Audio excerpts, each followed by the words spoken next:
phrase, reiterative citational practices of conventions and norms that keep reappearing over time.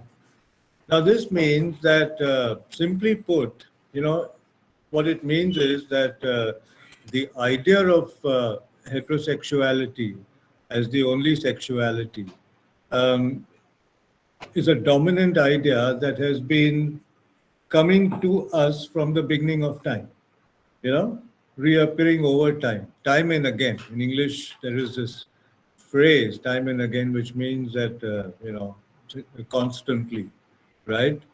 So, time and again, or over time. And when you say time, it doesn't mean 1 year or 2 years. It obviously means um, it's almost like infinity, you know, from times immemorial. That's another expression in English. This idea of this reiterative citational practice is what is cited, right? So that if you say to anybody that you are not heterosexual, they will cite the example of people around you. They will cite the example of the human race and say that no, everybody is heterosexual. Heterosexual is natural and universal, and so on. So, and reiterative. When you say, "Let me reiterate," what do you mean by that? You mean that let me repeat. So it's a repeated citational practice. This is how it becomes a convention, and this is how it also sets the norm. These are two other words that are used by Butler: conventions and norms, right? And then the other interesting word in the second half of the formulation is authoritative stance. So this becomes then like gospel, you know. In other words, what we are saying here is that if something is repeated over time, if something is constantly thrown at you, by all and sundry, um, forever and ever, then its authority is established in that way, isn't it? And then it's very difficult to contest that authority. So this authority and this authoritative stance is what she says is upheld through an obscuring of its historicity, which is another way of explaining that is that this authoritative stance um, does not provide for room to sort of challenge or contest the authoritative stance of these conventions and these norms. In this case, heterosexuality as a convention, as a norm, as the only sexuality that human beings know and they take to be natural and universal and so on. Its authoritative stance cannot be contested, simply because it has been thrown at us from times immemorial, right?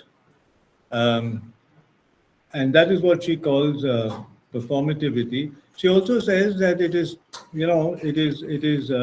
upheld through an obscuring of its historicity, which means that historically the evidence is quite the contrary. Historically, the evidence would be that heterosexuality is not universal, and it's not necessarily a convention, and it's not necessarily the norm, right?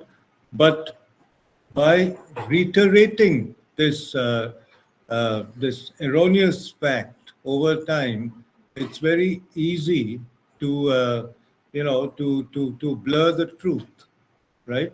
So obscuring of historicity can also be explained in terms of blurring the truth and making something that is not really the truth seem truthful. So this is what Butler means by performativity. Now, let us see how this works. And I'm going to use the Word document so that you'll have some of this with you in writing. But first, let me read and explain to you how this works. So,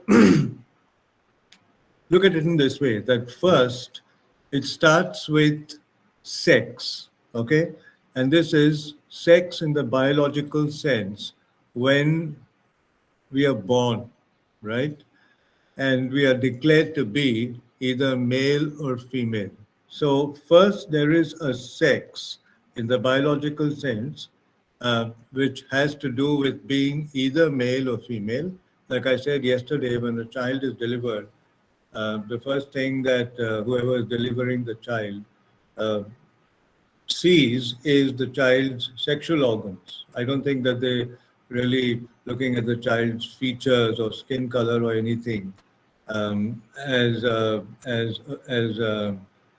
you know with the kind of urgency that they look at a child's genitals in order to determine the sex or gender, if you like, of the child. So this is biological, on the basis of which we are declared to be either male or female. So then this expresses itself as the child grows, right? This expresses itself through a gender, and this then is now cultural. Gender is a social construct. Gender can also be called a cultural construct. So this expresses itself through, through the idea of gender. So now male and female are replaced by the terms masculine and feminine. All right? And then finally, this is further expressed through desire, all right, which can also be called preference. That's the term I use. But when the word desire here obviously has to do with sexual desire. So this is then expressed through a sexual desire, which can be called again biological as well as psychological, you know, um, but nevertheless heterosexual, right? So this desire, um, this is the progression. You are born first with a biological gender, then you culturally and socially, graduate to becoming masculine and feminine, right? Actually, you can add a category in between, which is what I'm going to do, because um, male leads to masculinity, and then you can also add the word man, whereas female, femininity, and then you can add the word woman. Man and woman are social constructs. And then the final stage would be the sexual preference or sexual desire stage, which in both cases end with heterosexuality. And there is no, so this is a kind of compulsory heterosexuality, again, a phrase made famous by queer theorists like Adrian Rich, that there is no room for, for disruption over here. It has to, the progression is um, of necessity in that order, right? So male, female, masculine, feminine, man, woman, heterosexuality. And this is the reiterative citational practice whose authoritative stance is upheld by human society. Outside of this certificate course and this classroom, people wouldn't even be maybe debating these things. And that is exactly the point being made over here, that its authoritative stance is upheld um, because this is taken to be universal. So why even talk about it, right? I'm a man, and I was born male. The gender given to me at the time of birth was male. Then I culturally became masculine, socially grew into manhood, being a man. I was socialized as a man. And finally, um, and these four stages overlap. It's not as if stage one is at a certain time. The children have sexuality and sexual attraction from early on, maybe not at the time of birth, but soon enough, So there's obviously an overlap. It's not as compartmentalized as I'm making it out to sound over here. There's an overlap, but this is the progression of male female to masculine feminine to man woman to heterosexuality. And this is the authoritative citational um, practice that these are the terms that Butler uses that universally exists in human society and indeed in animal society as well, or at least what we think we know of animals. And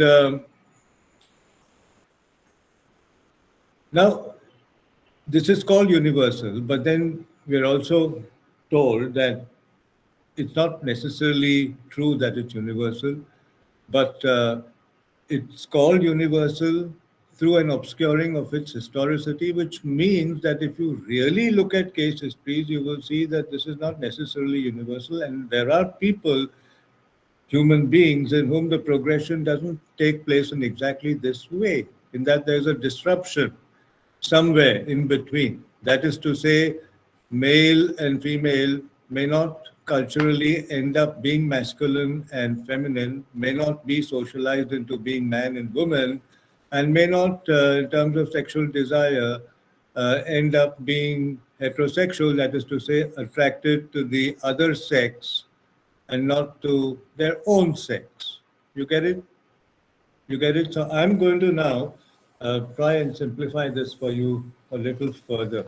And this is where I'm going to do some typing in the Word document. Let's say that I can type. Right? So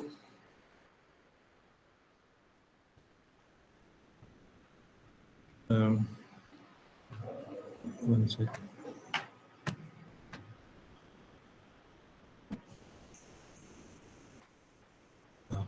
What do I have to press every time? Alt and tab. Okay. Thanks. So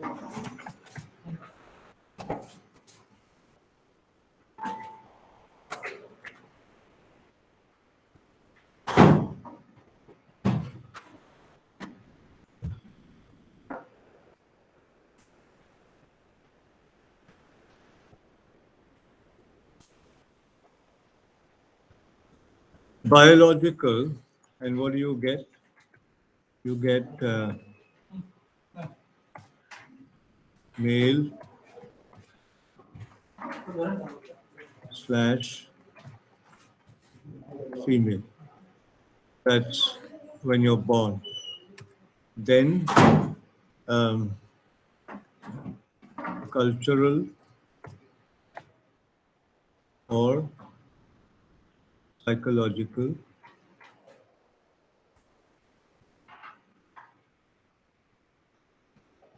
And what you get here, you get the idea of masculinity and or femininity. And then social or psychological.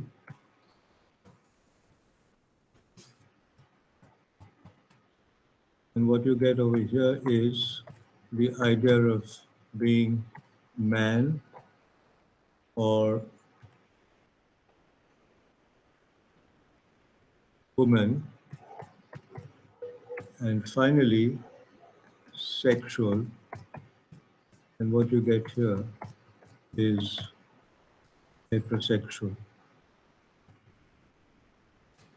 So this is taken to be universal. Every one of us, the progression is in this order. But that's not the truth. That is simply that is bandied as the truth or paraded as the truth because it has always been there, from the beginning of time. So it's paraded as the truth, but for a lot of us, it isn't the truth. If it isn't the truth, then it means that somewhere along the way there is a disruption. And as I tried to explain this, I might be born male, but psychologically and culturally, I might not think of myself as masculine. I might not even socially and psychologically grow up thinking of myself as a man, and I might not be heterosexual. So I might be born as a male, but culturally and psychologically, I could be feminine. Socially and psychologically, I could think of myself as a woman, and sexually, I could be homosexual. So there's a disruption over here, right? Which again exists among human beings. It's just that this truth is, as she says, this is deliberately obscured. Why it is obscured is again interesting. One can go into that and say that what is responsible for this obscuring or this um, obscuring of historicity. I would blame it to a large extent on religion and morality. Um, so they are responsible for the for for telling us that heterosexuality and indeed progression in this order is a universal truth. Now, for those of us for whom this is not a universal truth and there is a disruption somewhere, along the way, um, disruption in terms of gender can be called gender dysphoria. This is the term I used yesterday. And disruption in terms of sexuality can be called alternative sexuality, which includes homosexuality, gayness, lesbianism, um, queerness, and all the different types of sexuality that exist on the spectrum that we spoke about yesterday, other than heterosexuality.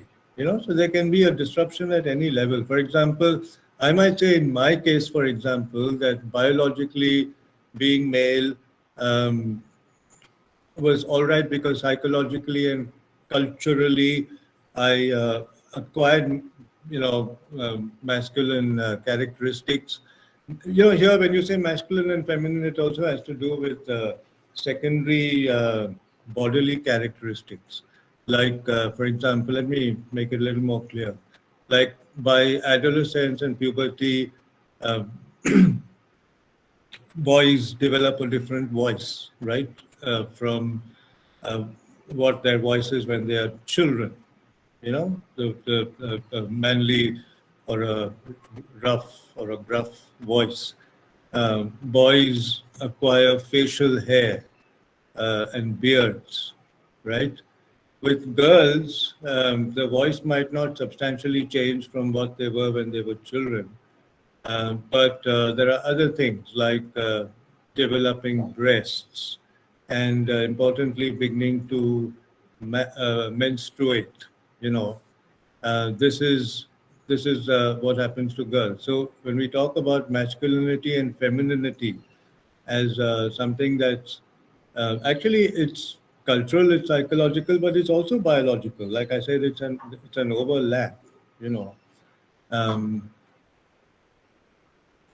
And there may be instances where this often happens. You might see, for example, you might see homosexual men who, in terms of their masculine traits or characteristics, look like men. They have beards, they have a manly voice, and so on.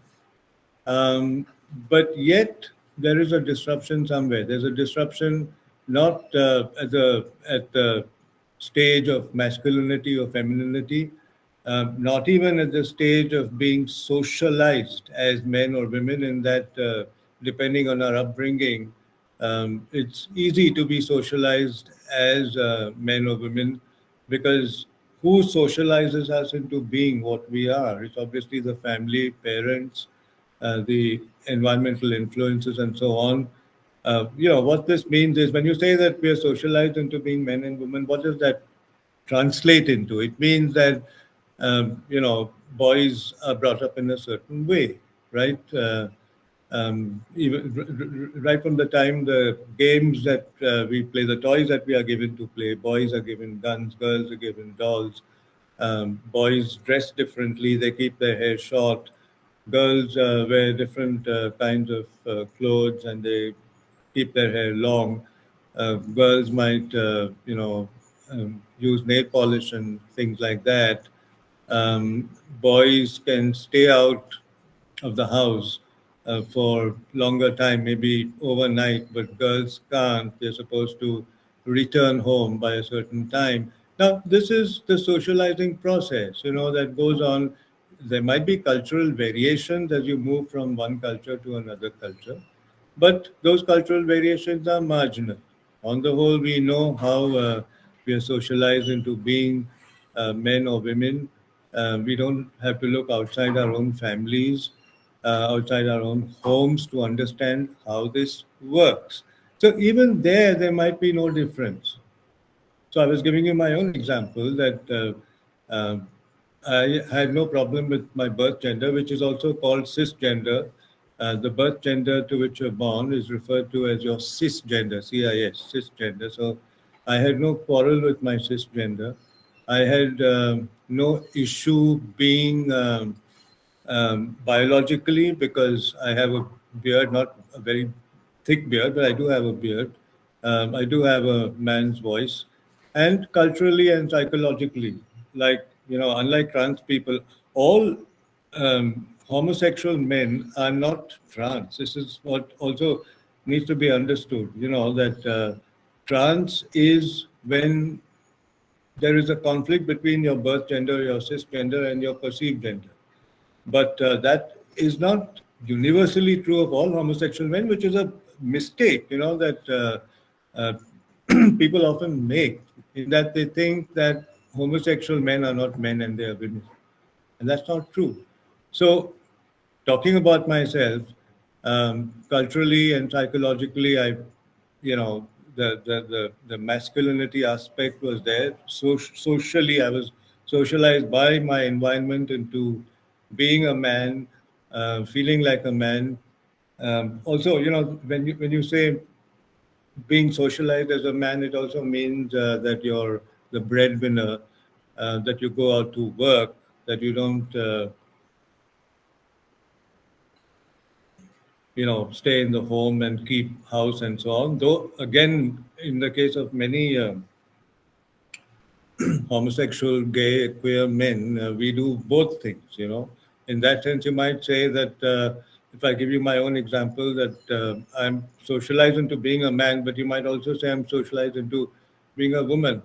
You'll find this interesting that I stay by myself, but I'm very fastidious about the way I keep house. And when people come, they say, this is a stereotype. They say, oh, but there's no woman here. So how do you keep all this so spick and span and so sort of aesthetically good looking and so on? So, this is what I mean by being socialized in a certain way. Because to be socialized into manhood would mean that the house is not your preserve at all, right?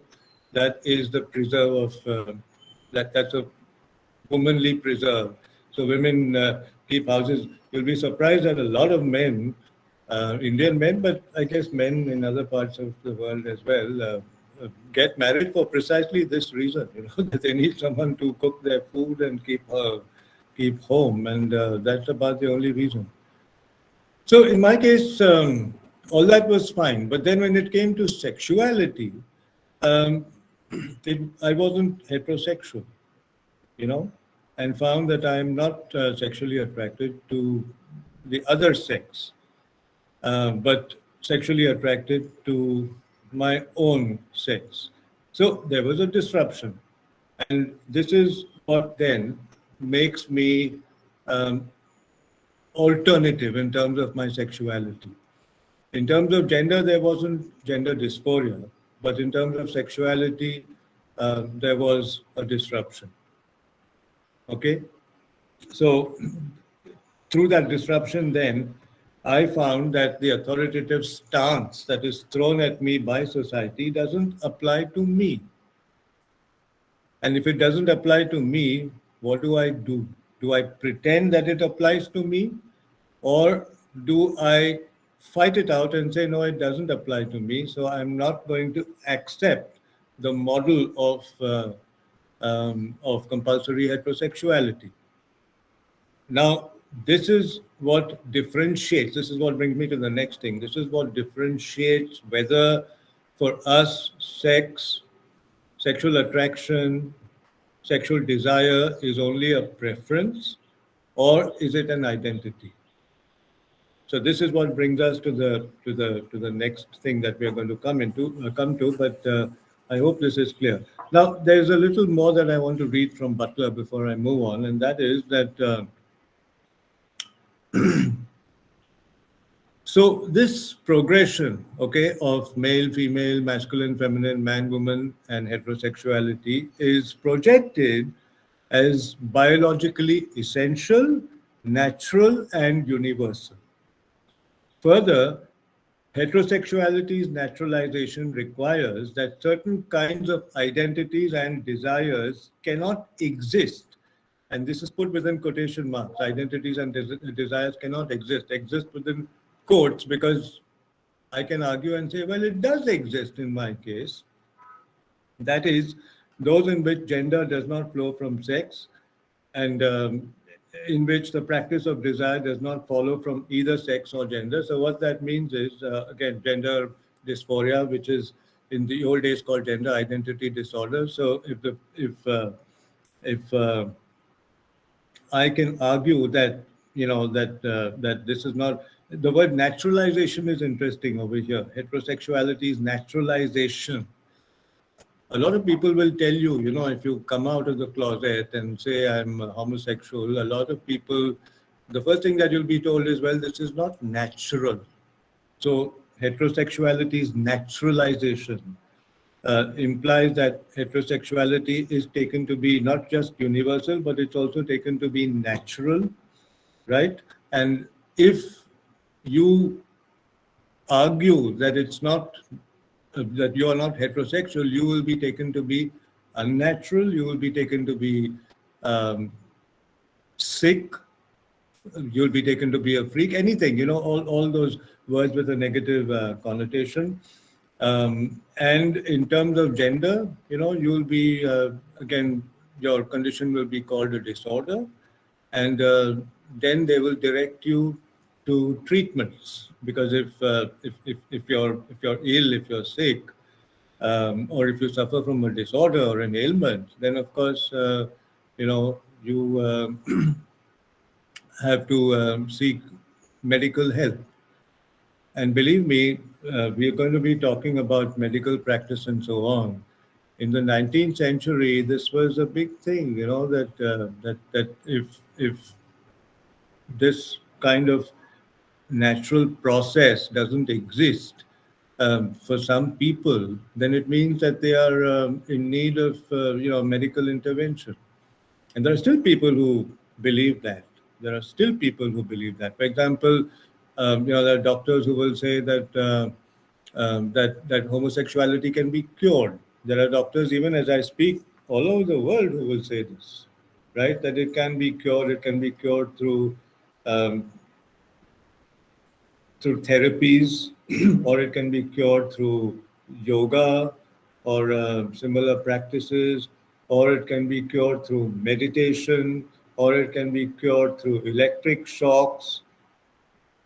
And none of this is true, because those who have gone through the process have not really been cured. First of all, the word cure is a wrong word to use in the discourse, because you're cured of a sickness, but this isn't a sickness. It's just that something that is projected as universal, universally applicable to all of humankind, and wrongly so.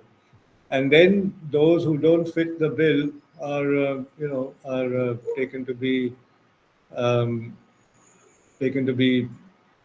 people who need help, people who need treatments, and so on. So this is what, during question time, you can take me up on this if you want, but I think that's very important to understand this. Let me just, again, before I move on, explain this once again, that the relationship between biological gender and the cultural and psychological manifestations of it, and the social and psychological manifestations of it, and finally the sexual manifestation of it, um, is what Judith Butler calls performativity. And, you know, um, this is also what can be taken can be explained by the phrase compulsory heterosexuality. Like I said, for most people outside of this classroom, they wouldn't even think that this is worth talking about, because they would think that this is a universal model that applies to, like I was saying earlier, not just human beings, but all forms of life. Some people, if you say that, well, this so-called universal progression doesn't apply to me, in that there's a disruption somewhere. Like I said, the disruption can be at any of these levels. In my case, the disruption happened only at stage 4 when it came to sexuality. I would say in Lakshmi Narayan Tripathi's case, she says that the disruption happened at stage 3, because and stage 2 actually, in that she was her cisgender was male, but she never felt masculine, and she could never be socialized into being a man. With hijras, they run away from home, and the first thing, talking about being socialized into being men and women, I think dress and physical attire and all that has an important role to play. And if you go into the customs of the Hijra community, the Hijra subculture, the first thing that they're made to do when they decide to leave their homes, they have to leave homes. You can't be in your home and be a Hijra at the same time. You have to join one of these groups which are called Gharanas. But one of the first things that your guru, because the Gharanas have a kind of hierarchy and they have gurus who are earlier, older hijras. And one of the first things that is done in order to initiate a hijra is to give the hijra a sari and a blouse and make them change their attire into female clothing. And then other things would follow, like, growing your hair, working on your voice so that it becomes feminine. For a lot of hijras, because it's also a question of money. The transition is not as perfect as it may be in the case of upper class trans women who can, afford expensive hormonal therapies and so on, so that they transform completely. You can't even tell. And I do know that there are trans women, including some whom I personally know, who, unlike hijras, because in the case of a hijra, you know that these are trans women. But there are some, who would not want it to be known that their cisgender was different from the gender to which they have transitioned. One of the reasons why they don't want this to be known is that they are thinking in terms of full-fledged heterosexual marriages with the opposite sex and so on, and they think that this knowledge might, might put men, in this case, men, cis men, off. A cis man. And in Revati's autobiography, Truth About Me, which I mentioned yesterday, this actually happens. And mind you, this is not fiction. This is a memoir. This is her life story. So she says that there was this petrol pump attendant, and after transitioning, and like I said yesterday, she's also post-operative in that she had her nirvana. So she's a full-fledged woman. She doesn't even have her penis and testicles anymore, and she has acquired breasts and grown her hair, and of course dresses and saris as a hijra and so on. And she fell in love with this petrol pump attendant, and he responded, and it was mutual. But then they were talking about getting married, but at the last minute she had some qualms of conscience, and she felt, because he couldn't tell that that she's a trans woman, but she felt that it was her duty to uh, let him know before they actually got married, and she did. But she says the moment she told him, that was the end of it. He stopped seeing her. So the reason why many trans women or trans men, would not want it to be known even that their cisgender was different from the gender to which they have transitioned is because they are thinking of leading full-fledged normative um, lives, right? Full-fledged heteronormative lives, and they uh, may think that this knowledge about their transitioning would come in the way of that, right?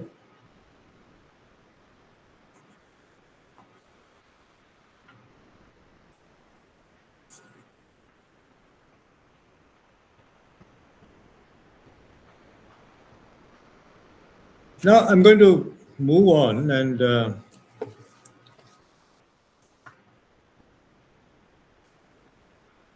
let's take it from here. So let's restrict the discourse to two things: gender and sexuality, and also the relationship between the two. For a lot of us, the relationship between gender and sexuality is a bit complicated because there is an overlap, and yet at the same time, they are different things. So there's a quote from another queer theorist and feminist whose name is Gail Rubin, and I'm going to read that. This should explain it for you. Um, you know what feminism is. Um, when you talk about the emancipation of women, when you talk about gender equality, gender parity, and so on, the discourse through which this is effected, the theoretical and cultural and political discourse through which this is effected, can be called feminism, right? So here is Gail Rubin. I'll just put the names down also. The first name I used was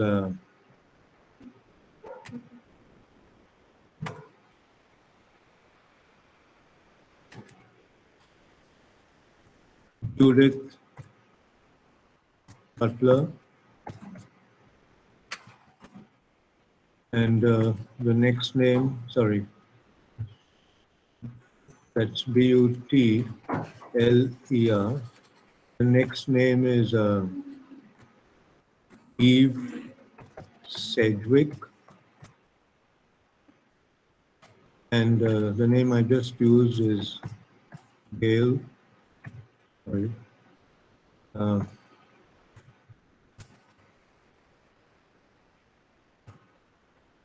Rubin, Rubin.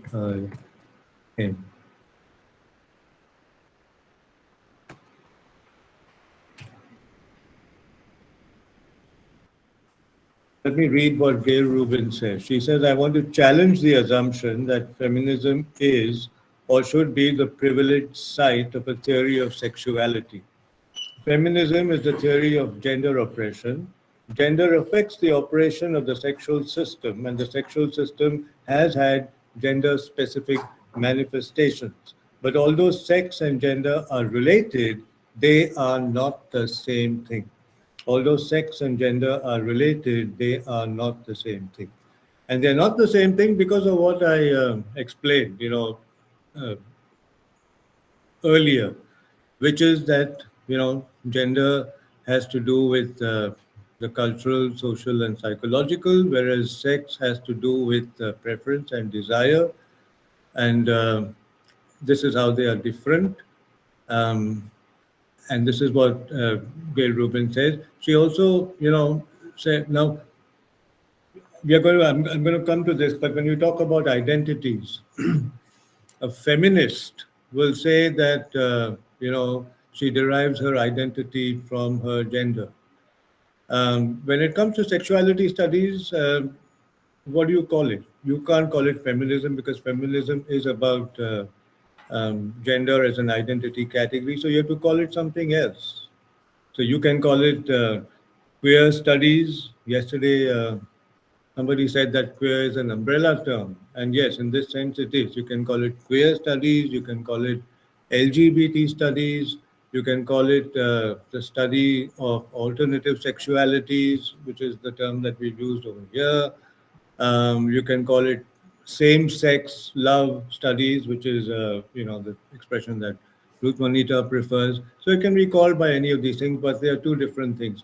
Also, I think what Gail Rubin's statement implies is that um, feminism is really concerned with gender parity. That is to say, all genders must be treated equally, and the idea of male privilege, male supremacy, and so on must be contested and must be resisted. So, male, female, other genders, there should be a kind of gender parity. This is also because, in terms of the percentage of the human population, people who are men make up only roughly half the population of the world, right? So, can you call non-men, can you call them a minority? You can't. And this is why gender equality, gender parity becomes important in women's studies. But when it comes to sexuality studies, we're not really thinking in terms of equality. We're thinking in terms of rights. We're not saying that homosexuals must be treated exactly the way heterosexuals are. I don't think anyone is saying that. I don't think that even those who argue in favor of gay marriage and so on are saying that. But what we are saying is that we need rights. And when we talk about the law, you'll see that this is exactly what Justice A.P. Shah understood in 2009 when he said that, sexual minorities must be given their constitutional rights. So it's not about equality, but it's about rights, and there's a difference. And this is also how I think women's studies are different from sexuality studies. So there is an overlap. One of the interesting things that Gail Rubin says, which is common sense actually, is that that gender affects the operation of the sexual system. Obviously, if there's, and even Sedgwick says that there's no notion of gender, there can't be a notion of sexual orientation, isn't it? Because when I say homosexual, it means that I'm sexually attracted to my own gender. If I say heterosexual, it means I'm sexually attracted to another gender. So, in that sense, sex and gender are related.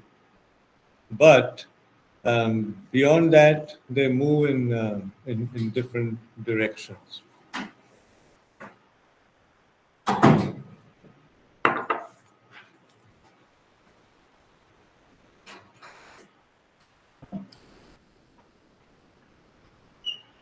Now I'm going to come to identity.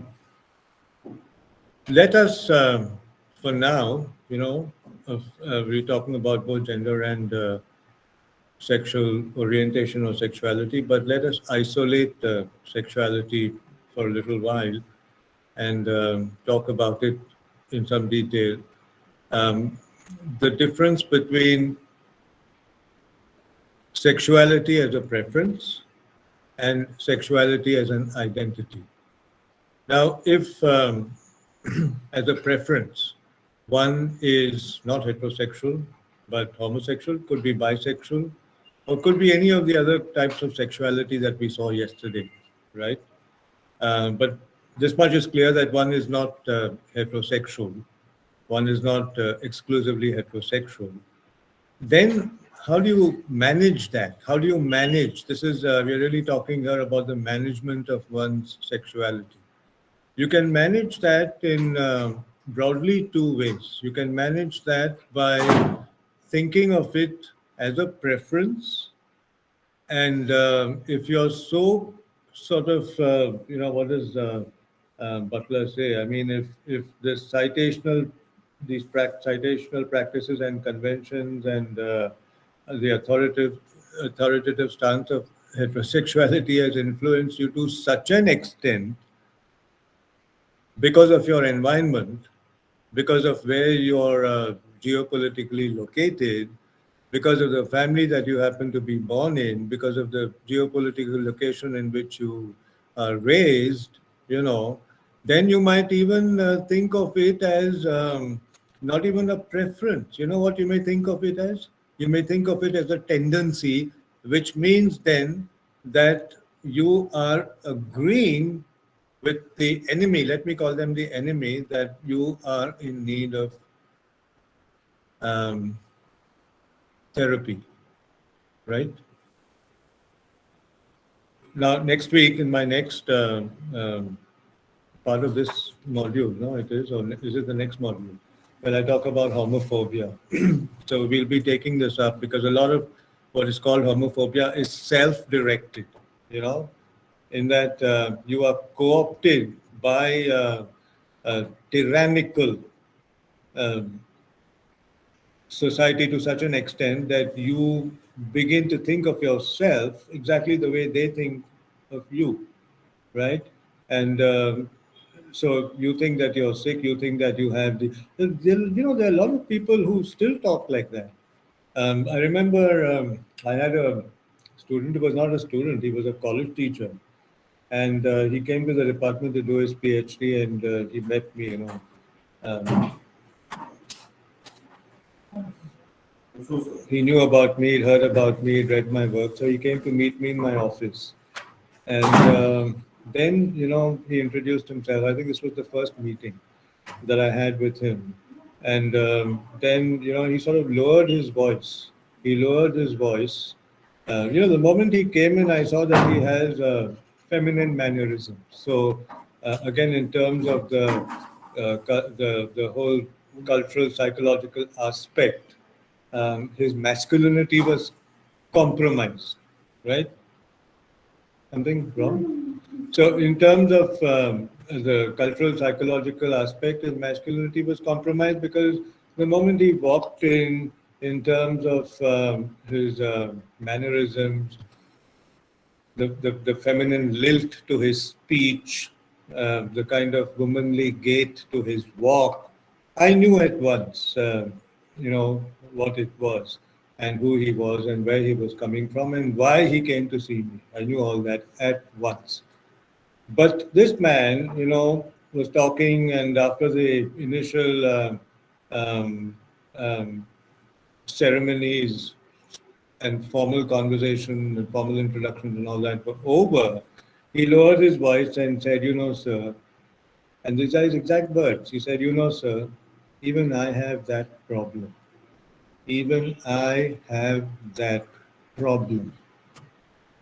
And I looked up and said, Mr. whatever his name was, it isn't a problem, right? And for heaven's sake, stop seeing it as a problem. And then it turned out in his case, because he told me about himself, and incidentally, in my book, Whistling in the Dark 21 Queer Interviews, which my former student, Divya Jyoti Sharma, who now is a publisher, he runs Red River Press and publishes poetry. He and I co-edited this book for Sage, Whistling in the Dark 21 Queer Interviews. And so this man's interview is also in the book. That book has its own history because given the nature of the interviews, we change everybody's names and so on. So that's another story. So his story does appear in the book. And so I immediately told him that this isn't a problem. But then I asked him a little more about himself. And you know what he told me? He said he was a married man. He said he had children who were at that time, maybe in high school. And he said that he lived in a small town. And he said that his wife had no clue that, that he had this problem, right? So this was this man in front of me who was a college lecturer who had got admission to the PhD program of the English department. So he's highly educated. He's highly educated. You can't even say that, okay, this man is the way he is because education has eluded him. You know, he's not had the opportunity to go to university because that, a university education is certainly a kind of dividing line, right? That you either have had the privilege to go to university or you've not. And if you haven't, then of course, even if you're co-opted by homophobia and so on, this cannot be held against you. But if you have had the privilege to go to university, then if you're co-opted and you begin to think of yourself exactly the way society thinks of you, that is inexcusable from my point of view. That's inexcusable because you had the opportunity to educate yourself, but you did not. You wasted it, and it's none other than you who are to blame.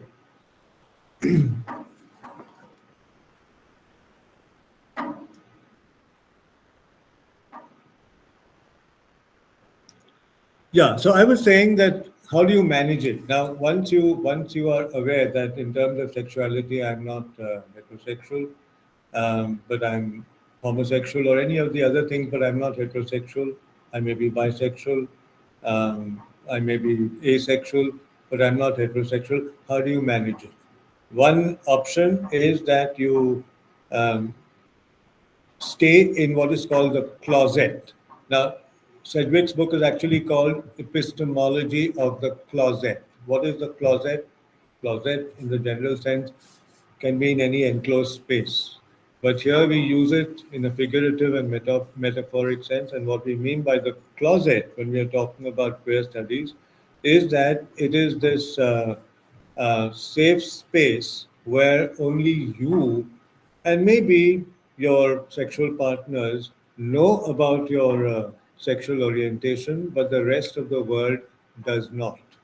The rest of the world does not know about your sexual orientation. So it strictly is knowledge about your sexuality that you possess, about your sexual preferences that you possess, and your partners if you're a practicing homosexual or bisexual or whatever. Because it is possible that you're not even practicing it. That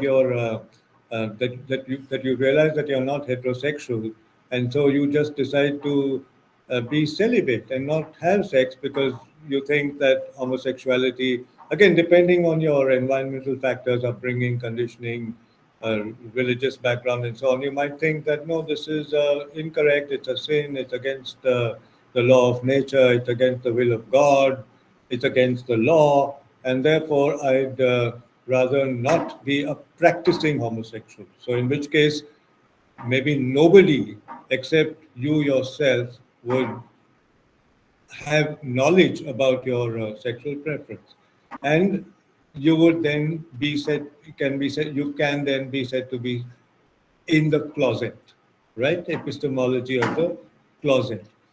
The moment you decide that no, I want to get out of the closet and I want to share this knowledge about my sexuality with the outside world.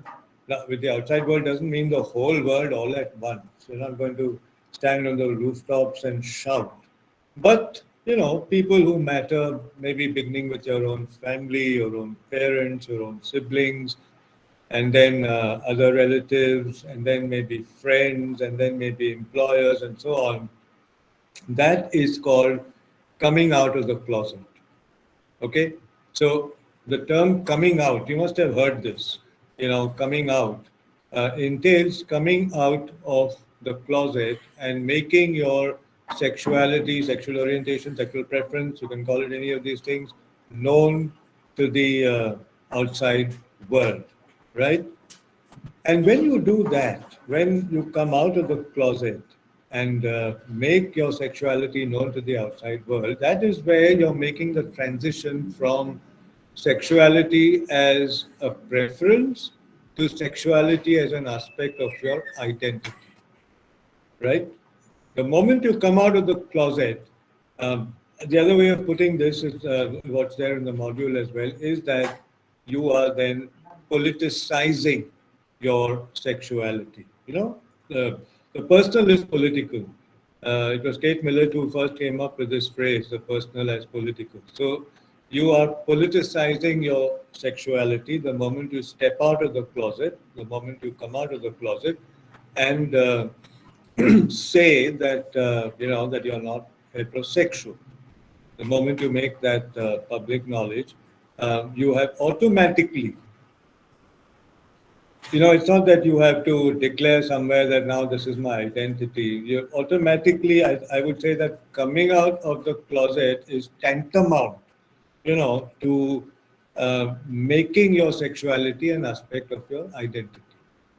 There's no two things. You can't have your cake and eat it too. You can't say, no, I've come out of the closet, but then it's not an aspect of my identity. You may say that it's not an aspect of my dominant identity because we all have multiple identities, and this is what I'm going to come to now. But it is still one aspect of your identity. For some of us, it may be a dominant aspect of our identity. For others, it may not be that dominant, but the fact remains that you have politicized it.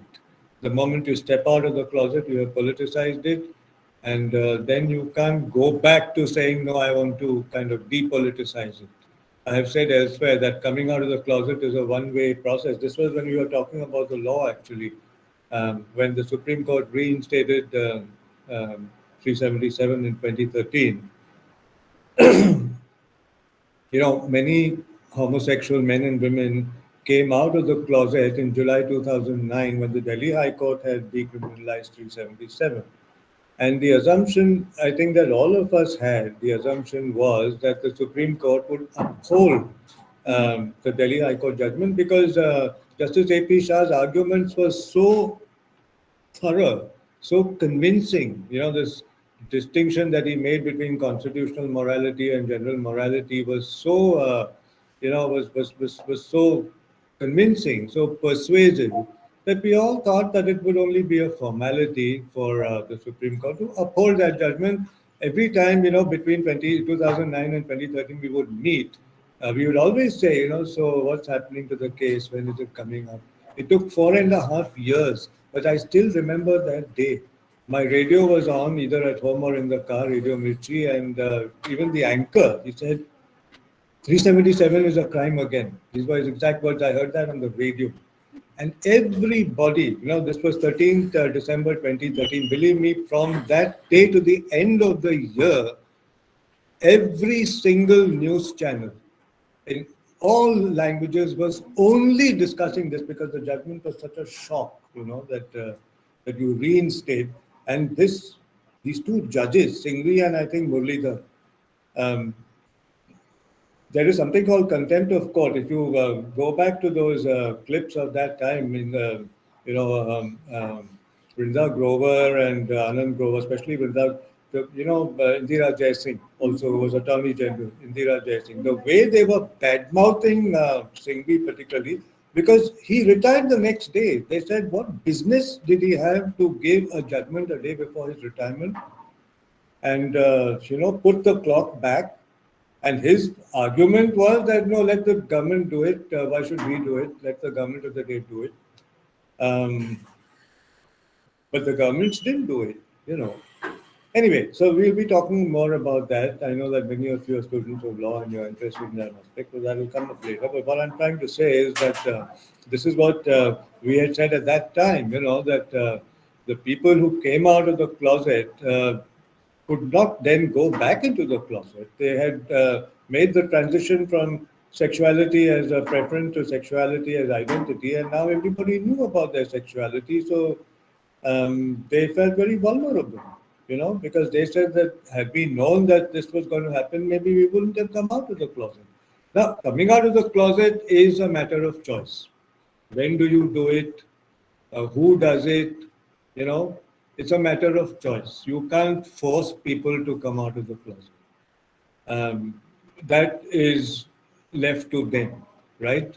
That they do it when they want to do it. If they don't want to do it, you can't. Because this is a question that comes up, that can you force people to come out of the closet. There are some people who, again, this is a contentious view because there are activists who say no.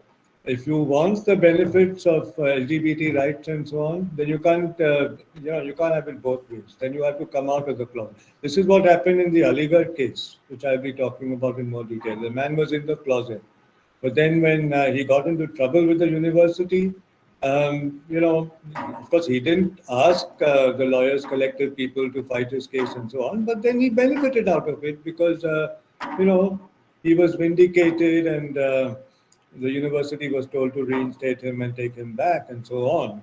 But before he was caught, he even said things like, don't call me gay, gay is a dirty word and so on. This is there in the film as well. So that I would say is irresponsible. You can come out of the closet when you want to, but then you can't have it both ways, because then if you're in the closet, the closet has advantages. And one of the advantages of the closet is, this idea, this will also come up later, the idea of heterosexuality as universal and heterosexuality as compulsory and heterosexuality as natural leads to what we call heterosexism. Okay?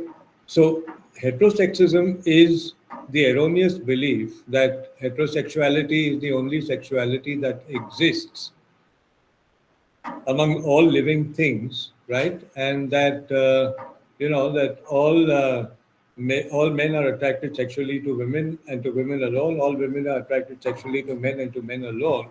This is called heterosexism, right? And we're going to be talking about this in a little more detail afterwards. But when you're in the closet, heterosexism becomes an alibi. If I give you this example of this colleague of mine from this college, I can ask, this might occur to you, that this man's masculinity, I would say, this man's masculinity was so compromised, right? In terms of, like I said, the feminine lilt to his voice, the feminine gait to his walk, and so on, that I might even, want to ask the question as to how the woman who married him, obviously it was an arranged marriage and so on, and she was a school teacher. She is, they're still around. How is it that she still married him? And I think that the answer is heterosexism, which is that regardless of how compromised one's masculinity or femininity is, as the case may be, the fact that you are a man or a woman to all intents and purposes, because you're socialized into being one, and that is what comes across, is enough to lay all doubts at rest, and you know, and uh, and uh, and assume that everybody is heterosexual. So this is what heterosexism is about. Now, when you come out of the closet, and like I said, that becomes your identity, then you have to, the first thing to do over here is to realize that how does this operate? That the Let me here now talk about the principal identity categories that exist in the world now. Let's say this is you can call it the post-war world. You can call it the in India and the rest of the colonial, post-colonial world. You can call it the post-colonial world. But the principal identity categories, you can call it the postmodernist world if you want, but the principal identity categories, so I'm going to put those down, are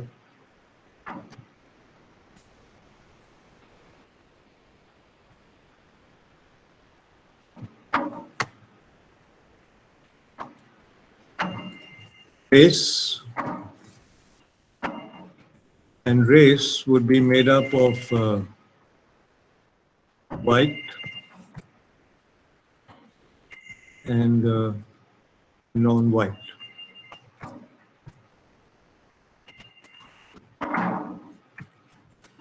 And then we come to class, Um, I'm going to use Marxist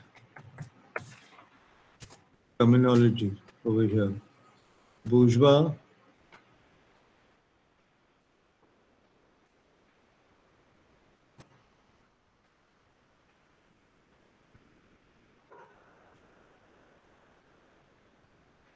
and proletariat, which is the working class. Caste,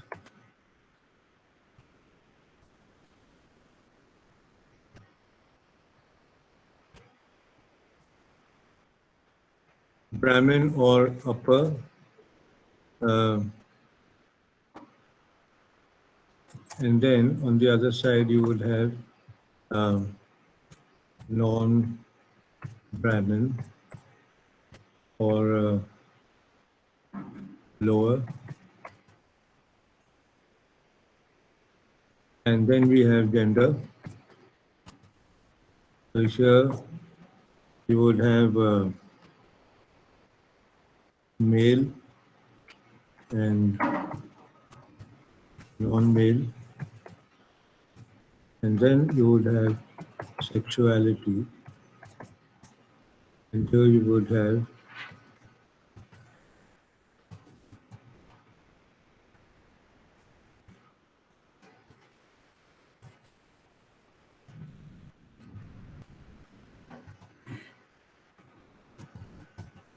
but in terms of gender, not just male and non-male, but I'll also add another very important category,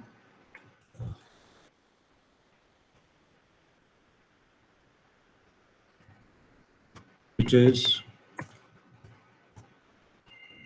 cisgender and transgender. Okay.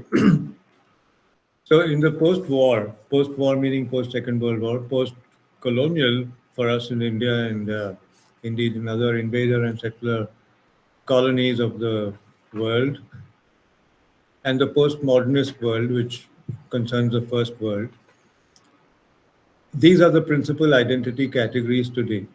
Okay, the politics of the personal politics. The personal is political can be explained in terms of one's race, class, caste, gender, and sexual orientation or sexuality.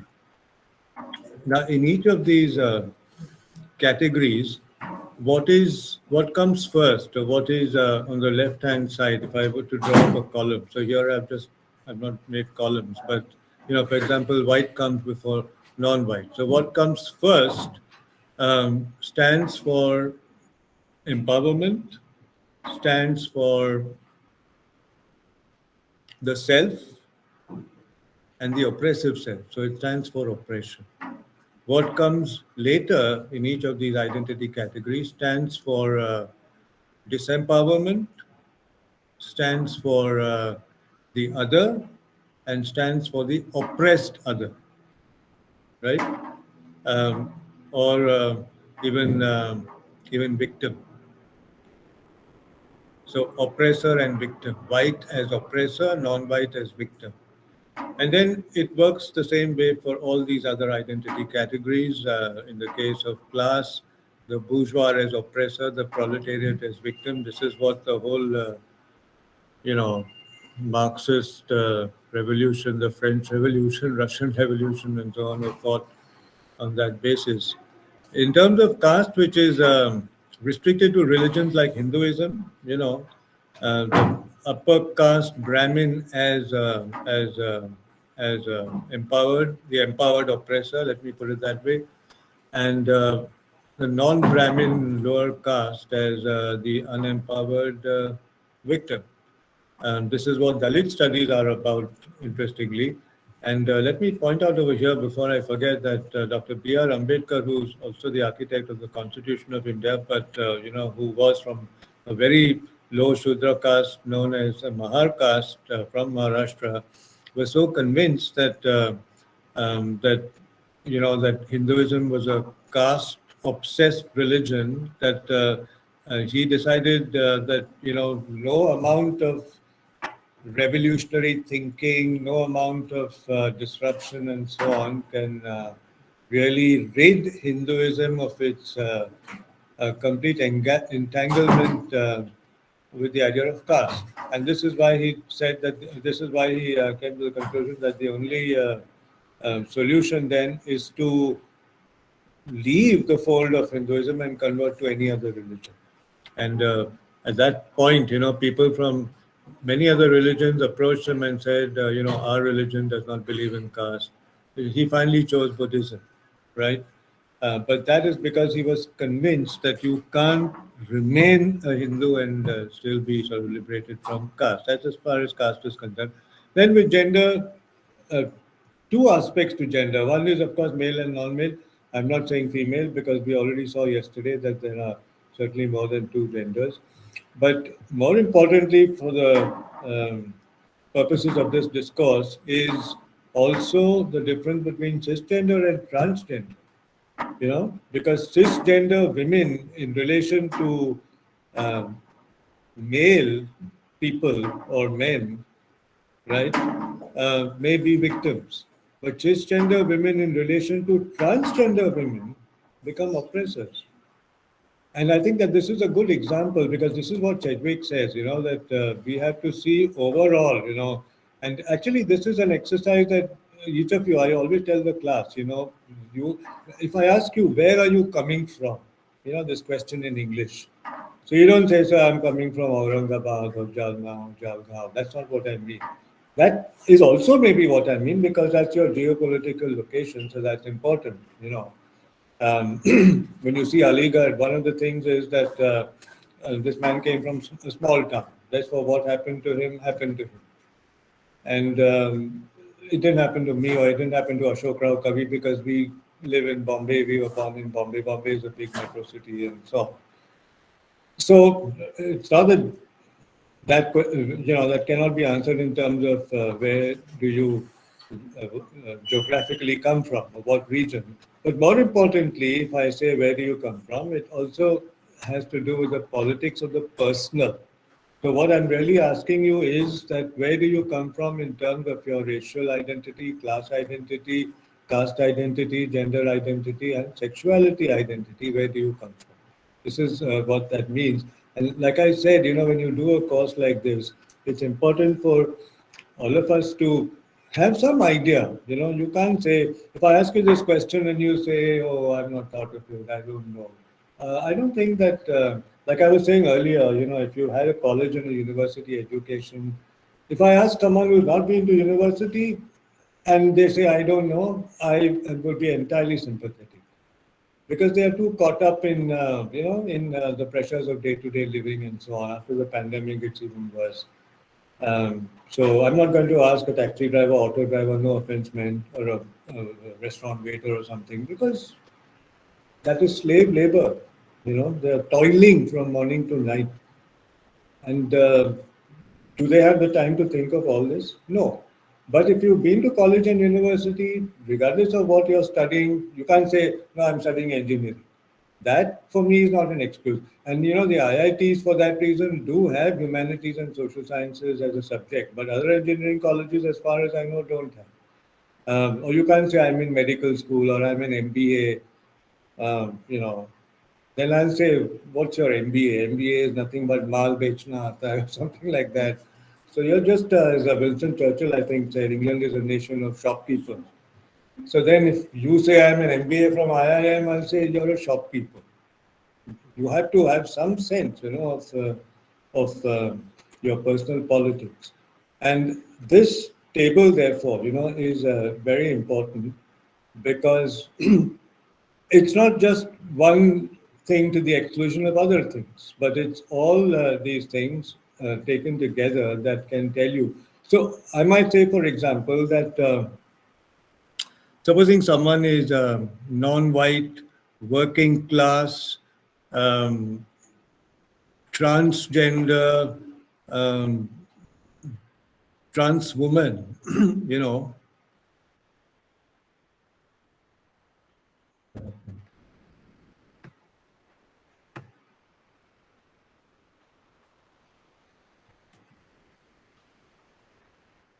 just correct that. I'm nearly done because we are going to do this tomorrow also, so I don't want to finish everything today. Yeah, so I was saying that supposing someone's colored, that is non-white, working class, trans woman, lesbian, or trans man, lesbian, trans women uh, would be more likely to be homosexual and not lesbian, but trans man. So this is just a hypothetical example. Colored, working class, trans man, lesbian. Do you see that in terms of all these identity categories, this person is on the side of victimhood and unempowerment or disempowerment, right? And therefore, um, you know, the person would say that their oppression is complete. Whereas in some other cases, for example, someone might be white, bourgeois, uh, male, homosexual.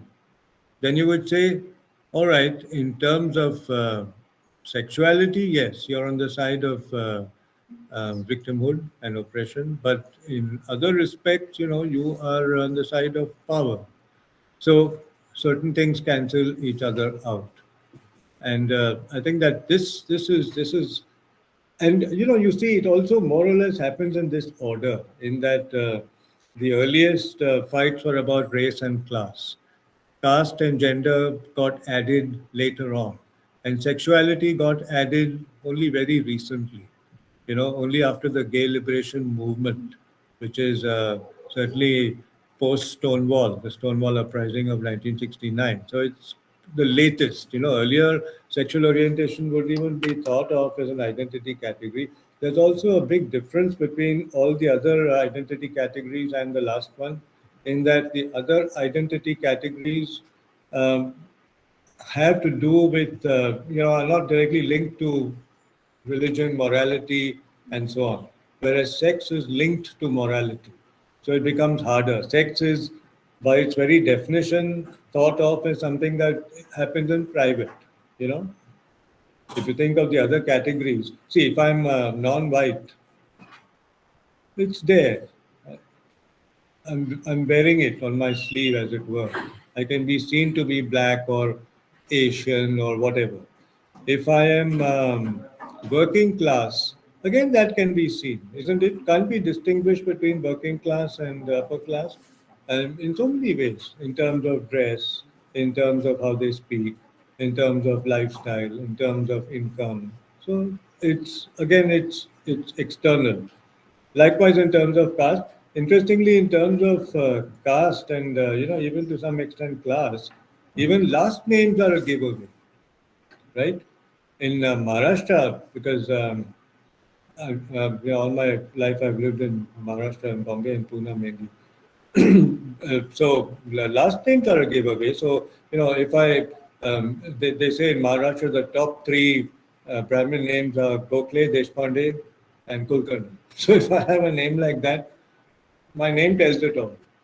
And then you have all the other names, which imply that the Dalit names would be different.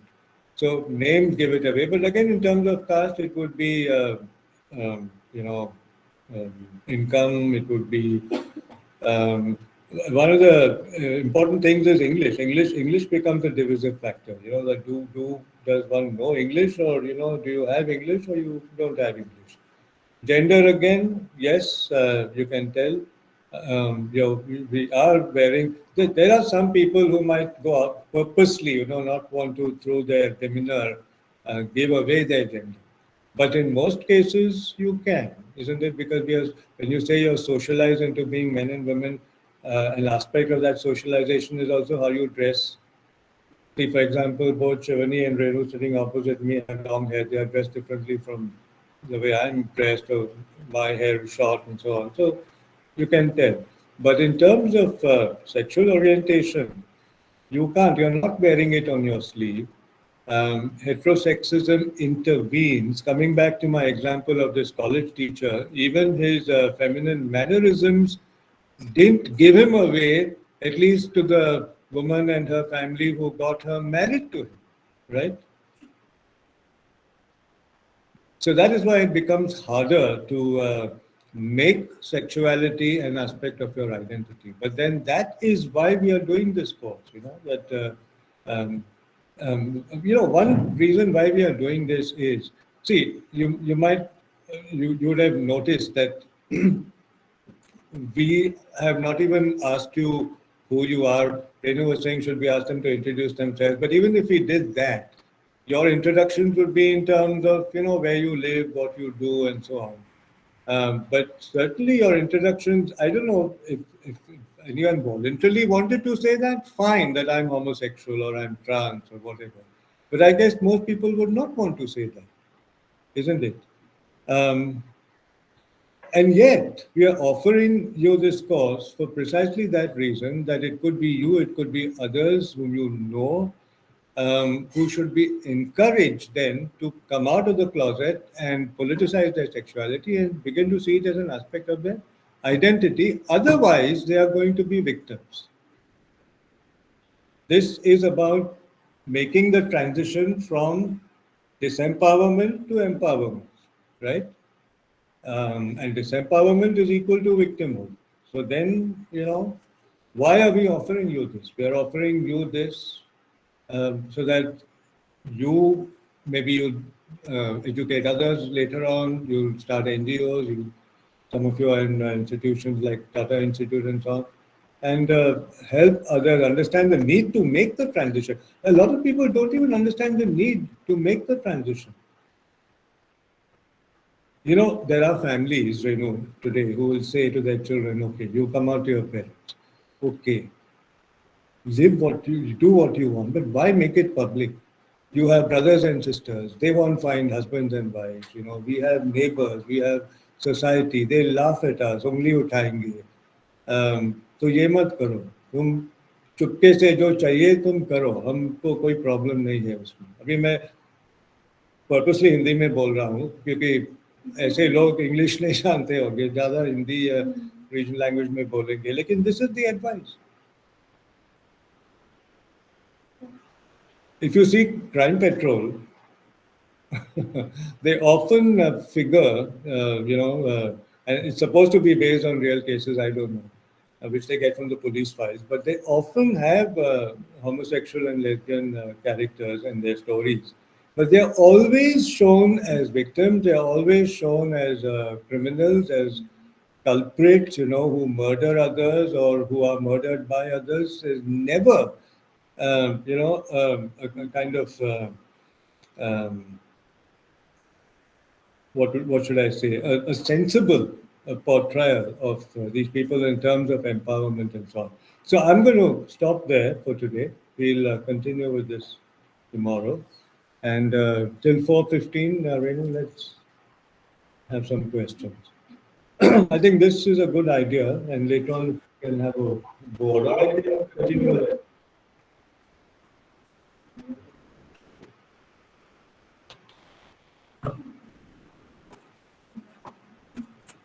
Can I read out the question? Yeah. I think so. What you said, I was recalling right now. I think Gail Rubin somewhere she has mentioned about this Marxist view wherein you're talking about oppressive. Yeah. So I think Gail Rubin has. Yeah. She has talked about. Yeah. Reading Marxist perspective.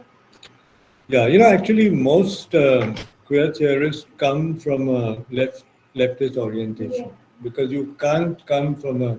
In India, people like Devdutt Patnaik and even Kavi to some extent try, but I don't know how successful they are.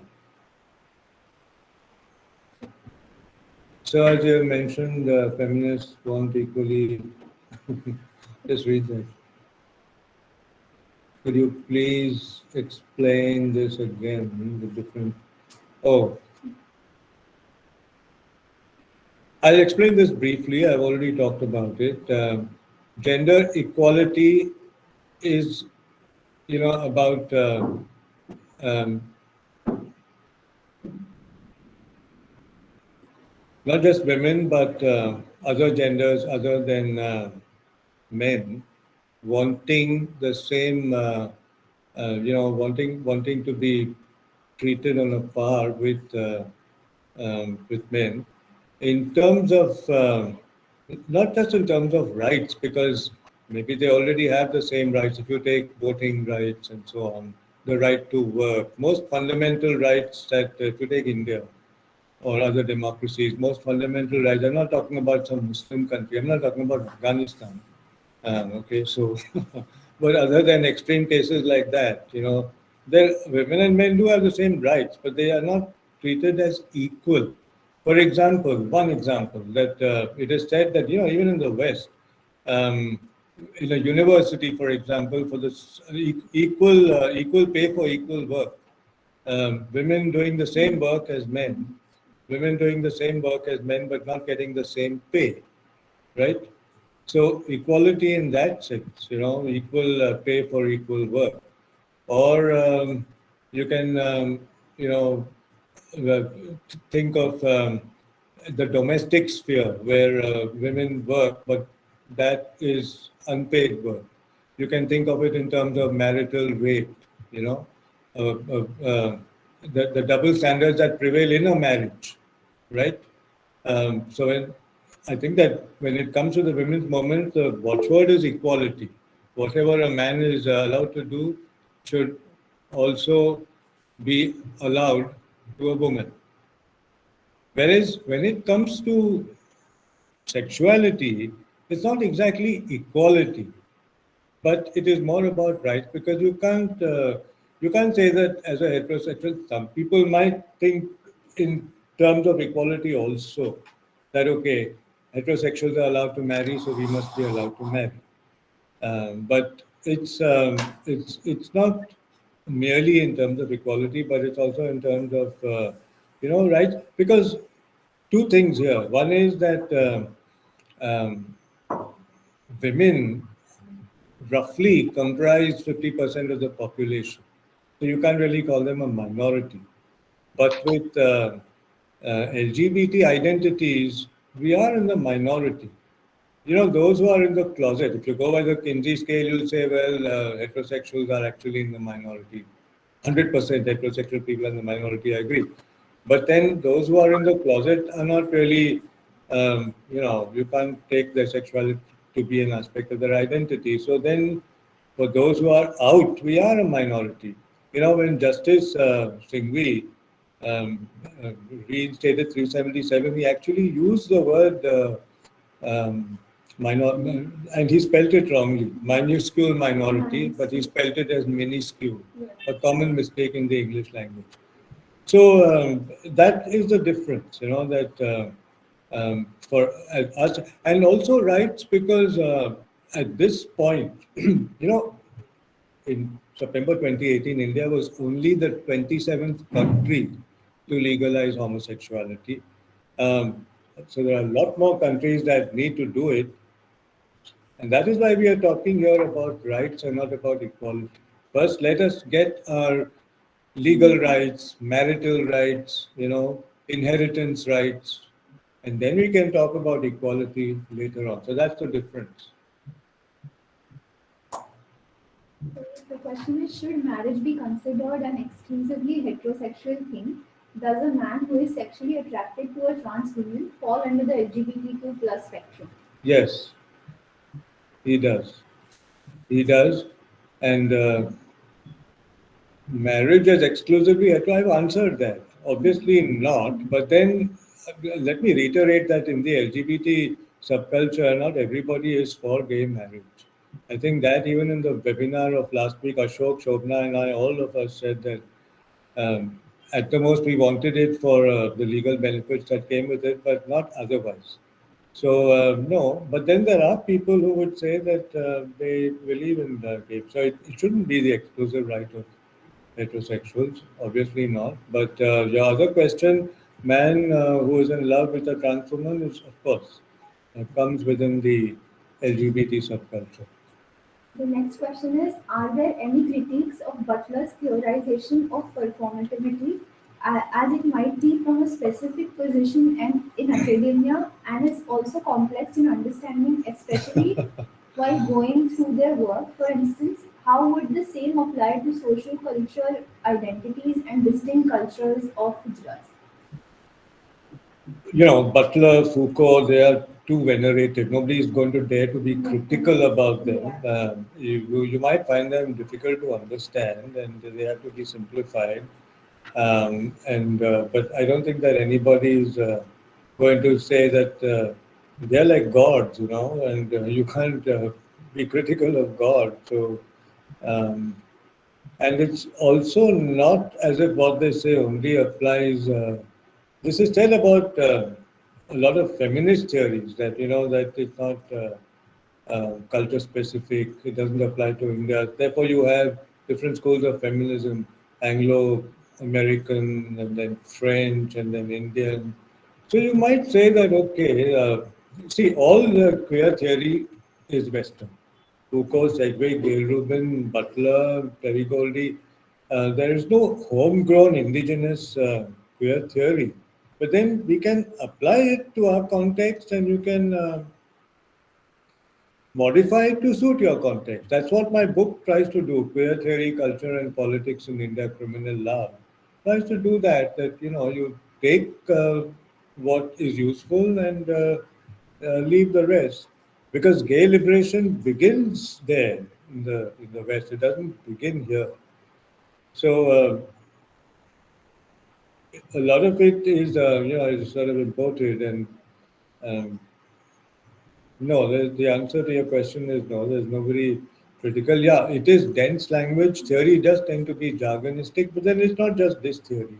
You read post-colonial theory, you read Spivak, you read Homi Bhabha. You can never understand everything that they say in the first reading. It's always dense. That's nature of theory.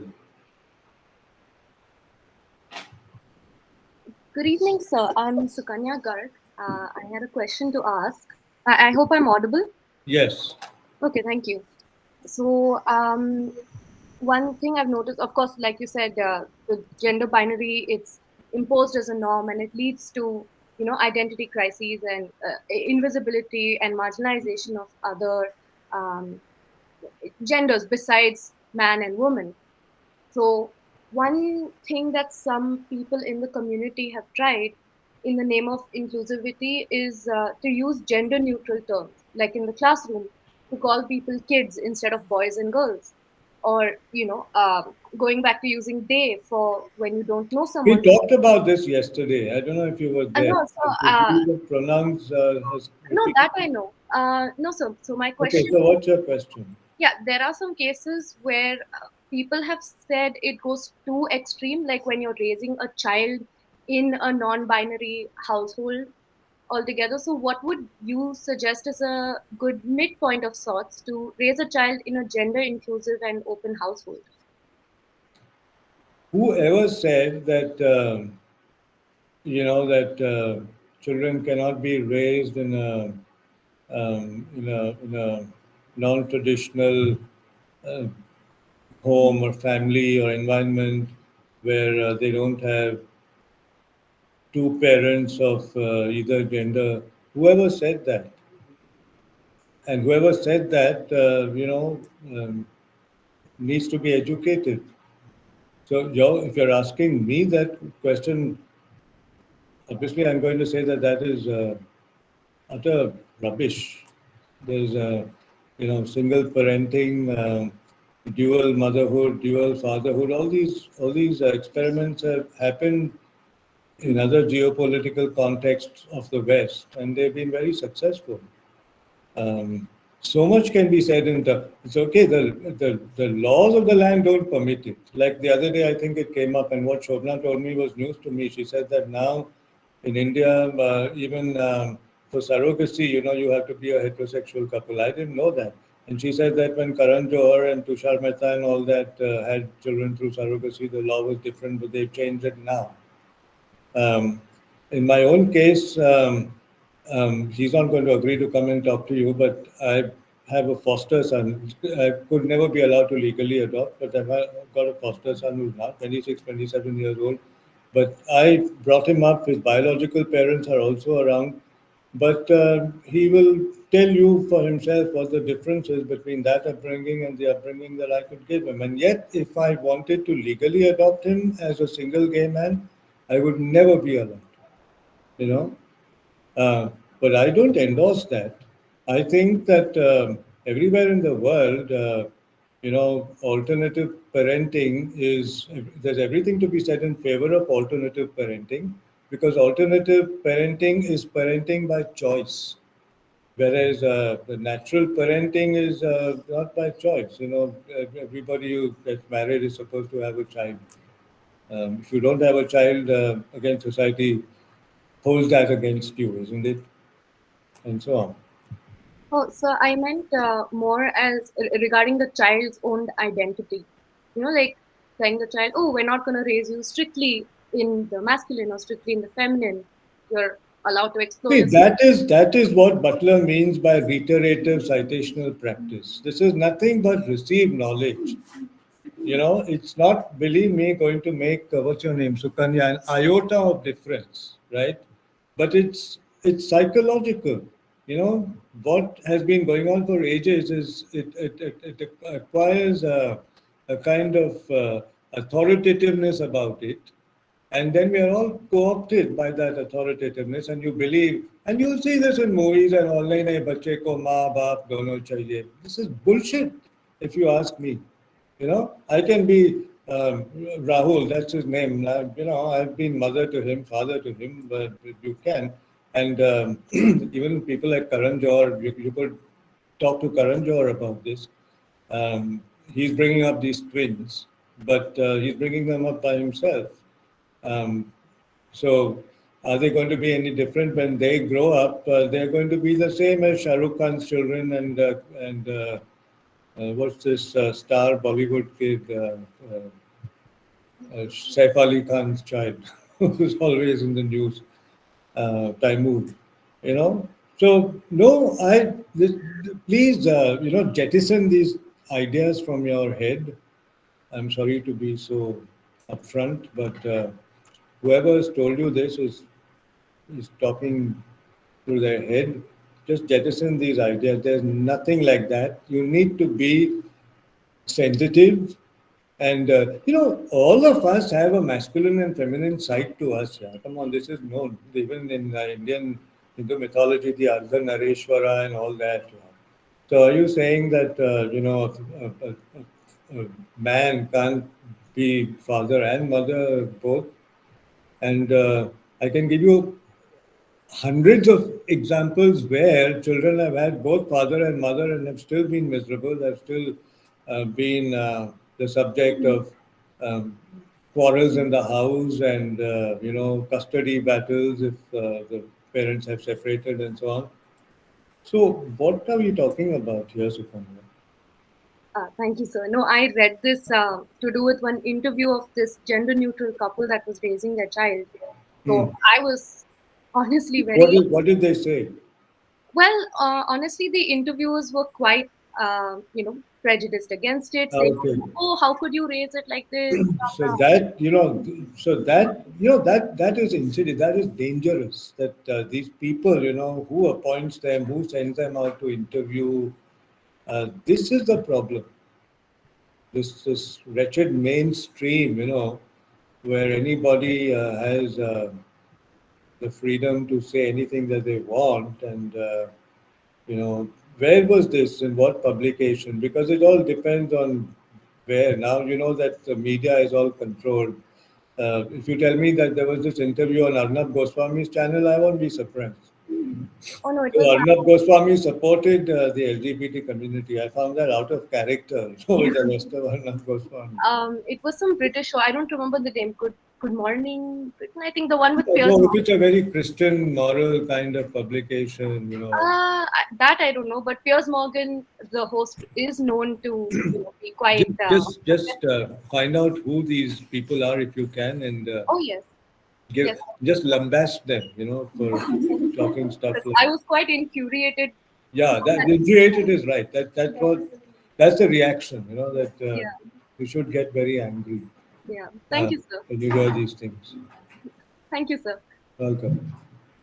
Sir, just one follow-up thing. Could you repeat the book that you mentioned? Was it Criminal Love? It's criminal love question mark. That question mark was the idea of my publisher Sage, but it's criminal love, queer theory, culture, and politics in India. All right. Thank you, sir. Yeah, there's a reading list that we are going to circulate, and you'll get all these titles there. All right. May I ask a question? We'll just add two or three more. We thought that we should. He raised his hand up. Okay, so we'll have two or three more. We don't want to tire you out. We have a long 3 months, so we don't have to finish everything on the first day. Yes, go on. Yeah, thank you, sir. Shubham from Kolkata. Yeah, Shubham, you wrote to me on Facebook, right? Yeah, that's right. Yeah.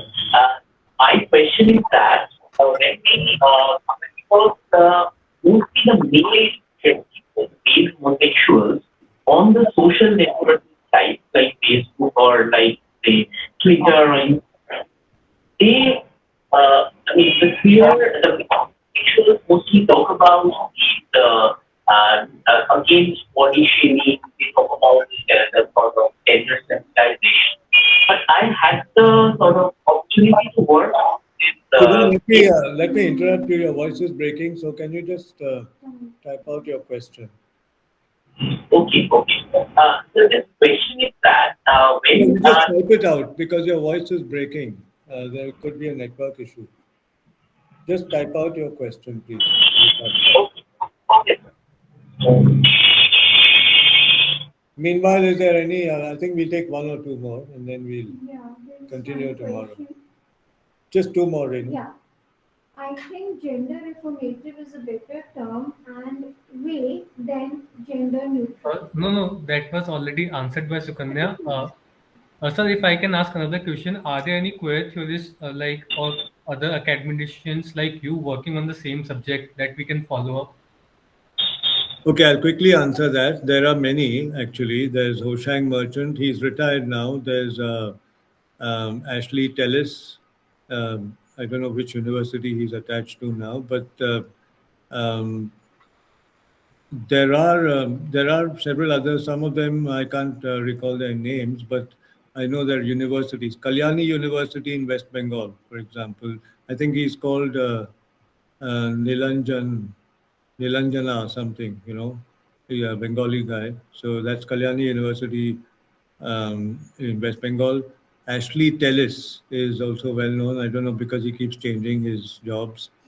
And Hoshang Merchant retired as professor at Hyderabad University. There's me, and then there's my former student Sachin Labre, English Department of Bombay University. He doesn't directly teach queer studies, but he's going to introduce it shortly. Sachin Labre, University of Bombay. So these are some names, okay, that you can. But what was the other question, Renu? Yes, that is already answered. No, there was something about you were trying to read that out. Gender, that's answered.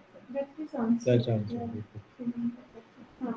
Why is male homosexuality associated with promiscuity and infidelity in popular imagination? That's a stereotype, and stereotypes should be shunned and avoided. But it's true that if one's identity calls for the promiscuity, then wouldn't be necessarily a word with negative connotations. For example, yesterday I tried to explain how queer connotes a kind of radicality or radicalness. Queer. If I say that in terms of my identity, I'm queer, then in being promiscuous, what I'm really doing is subverting the idea of monogamy. And that promiscuity need not be taken to, it's not exploitation because it's consensual promiscuity. Right? So I might be sleeping with many people, but they all know that that is what I am or that is who I am. And it's always consent is the important thing. If it's not consent, it's rape or it's sodomy or rape. But it is consensual. So promiscuity, your question is there is a kind of moral imperative inherent in your question that promiscuity is wrong. Now, that is exactly the citational, reiterative, citational, authoritative thing that has been handed down to you, right? Because I can counter that by saying, tell me why promiscuity is bad. Now, when HIV broke out, they gave that, the doctors were the first people to give that reason. Promiscuity is bad because this is why the male homosexual community is responsible for foisting AIDS on the rest of the world. But then, can't you use protection? I mean, does it mean that if your promiscuity equals HIV? I mean, you can have, there is safe sex practices and so on, isn't it? And there are people who would say, okay,